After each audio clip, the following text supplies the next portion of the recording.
We feel this project exemplifies the potential for good collaboration. Our client came to us with an existing house on the tip of Point Seymour. It's at the very end of a peninsula, so the siting is quite exposed, and it sits next to a gorgeous Art Deco house.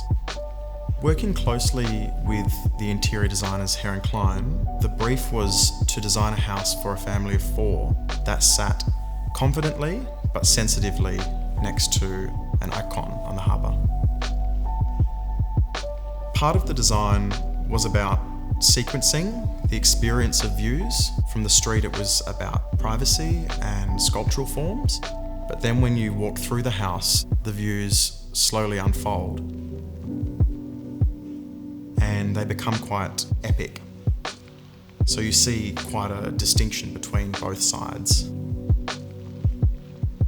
To be designing next to a significant Art Deco house, there are a lot of aesthetic cues that we took from that form. The exterior is a combination of curved white rendered forms offset with Western red cedar.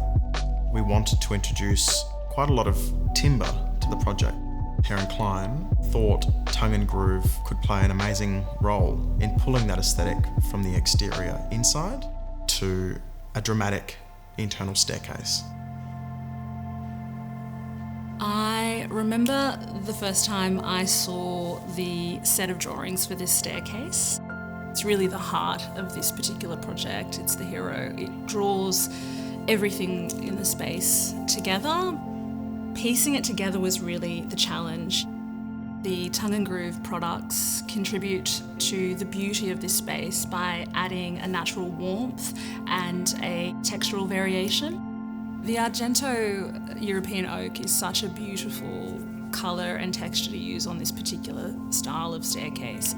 A really heavy visual weight to it, but really beautiful soft golden undertones that kind of dance with the eye as you move and curve around the staircase. Throughout the home, you can see how different tones of timber influence the atmosphere of the spaces. In some areas, the dark tones create a more sophisticated feel, and then in other areas, it's a brighter tone to reflect the lightness and everyday use of the space. There wasn't a desire for boundless living spaces. They wanted intimacy. You'll notice when you move through the house that the design isn't about symmetry or about regularity in all areas. Every space and every moment of the house is unique and bespoke. The material palette pulls all of those different shapes and forms together into a cohesive composition. On the ceiling, we used the Fredo boards, and the Fredo is the most natural European oak colour. The Argento boards were used throughout the upper level living areas as well, and they run off from that beautiful internal staircase, so there's a lot of harmony moving and working throughout.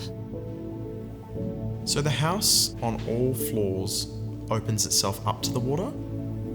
On the basement, it opens itself up to the pool level, and the pool itself is built on a natural rock outcrop. It's as if the pool's been carved into the rock.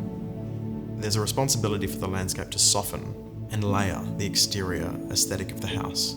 Almost feel as if nothing has ever come there and it's just a natural part of the harbour that's been maintained. The distinctive features come down to how seamlessly integrated everything comes together. From the way in which the air conditioning is integrated into the timber boards in the ceiling to the lights integrated into the floating stair treads. Every detail, every piece, everything's been a labour of love. It then becomes a highly rewarding experience to be a part of their design and arrive at these incredibly refined, layered and warm spaces that quite often exceed the expectations of the clients.